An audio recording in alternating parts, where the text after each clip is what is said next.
Hello, I'm Simon Whistler. You're watching the Today I Found Our YouTube channel, and in the video today we're looking at why do kids get the entire summer off school?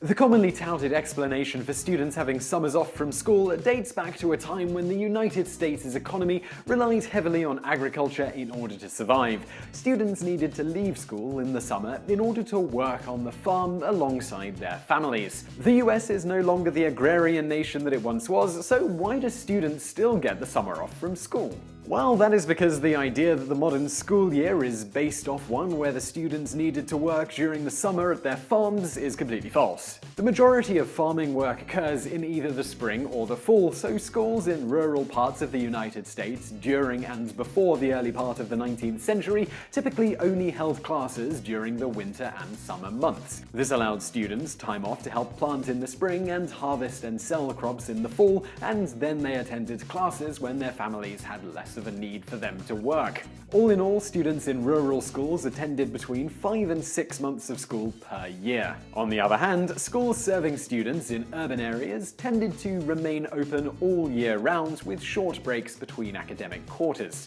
But most states did not require students to attend school until the 1870s, so classes often suffered from poor attendance. Some school officials in Brooklyn reported that only about half of their students attended at least 6 months of classes during 1850.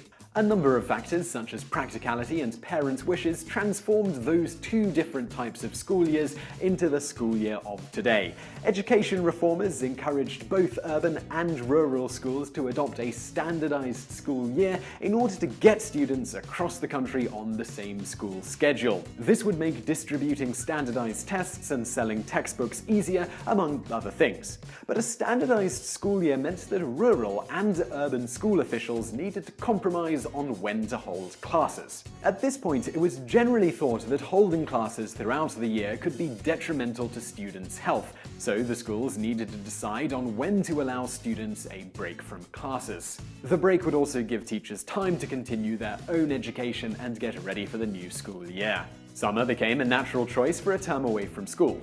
Rural schools tended to be taught by teenage girls in their mid to late teens in the summer, leading to a weaker term than in the winter when students learned under older and more experienced schoolmasters. Summer also worked for urban schools due to the lack of air conditioning and the desires of upper class and wealthy families to vacation during those hot months.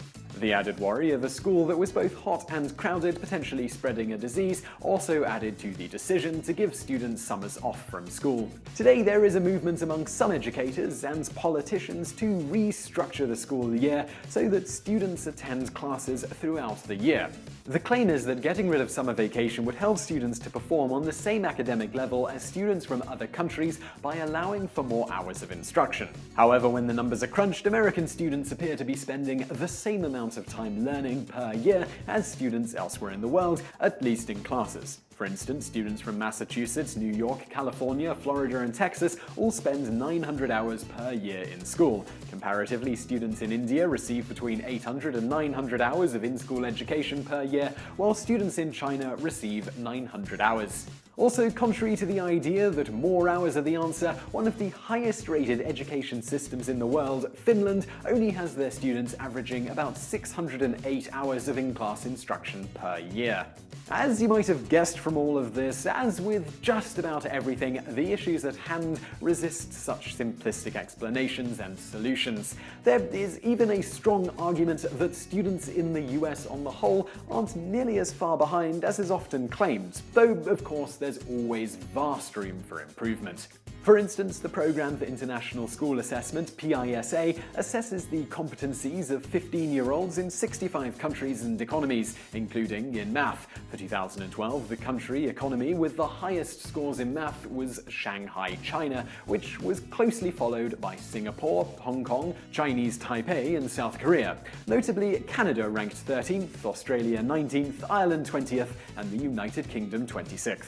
The United States' kids ranked in at 36th.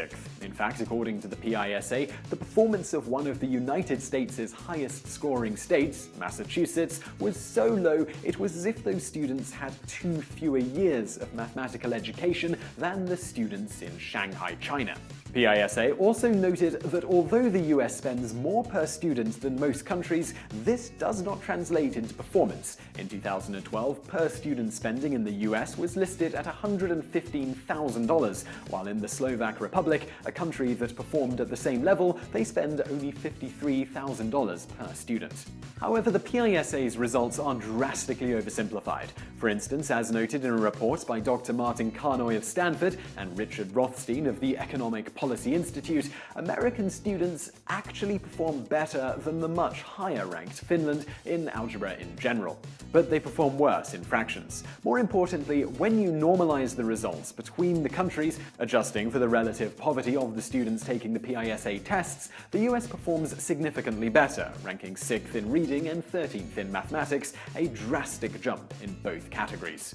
Dr. Carnoy and Rothstein further note in their report What Do International Tests Really Show About US Student Performance that when you divide the kids based on family wealth, the actual gap in performance isn't so stark between any country, with a not insignificant portion of the ultimate ranking of each nation being based on how many impoverished versus middle class versus wealthy students are taking the tests. For reference, about 40% of the schools the PISA used in the US's sample had more than 50% of their students eligible for free lunch. So what about switching to year-round schooling with extra hours spent in the classroom? Will it help? After all, even if the US isn't so far behind as is often claimed, that doesn't mean improvements shouldn't be sought. Year-round schooling has been tried several times in the last few decades in the US, such as efforts in Texas in the 1990s, peaking at about 400 year-round schools, and California in the 1980s, peaking at well over 500 schools on this type of schedule. The results were underwhelming. Test scores did not improve, attendance problems were an issue at times, with families still taking vacations, but now with students taking off school at random times, and teachers themselves were burning out at a faster rate than normal, with little spare time to pursue required continuing education. Beyond the extra training outside of work hours, along with grading, course planning, corresponding with parents, etc., that doesn't generally fall within paid hours, as one educator, Heather Wolpert-Goran, noted, adult humans aren't built to spend their lives with hundreds of children each day. It takes a lot out of an adult to have their antenna up so high, so often, and so consistently. Beyond all the teachers, and presumably students, parents also tended not to like the switch due to cutting into family life and making vacations difficult to manage. In the end, in the late 1980s, when California schools that had made the switch were given the option to switch back to a more traditional summer off schedule, 543 of 544 year-round schools chose to do so. So I really hope you enjoyed that video and found it interesting. If you did, please give us a like below, it really helps out, and don't forget to subscribe for more videos just like this. Also, over there on the right, a couple of other videos you'll probably enjoy if you enjoyed this one, and don't forget to like, don't forget to subscribe. Thanks for watching.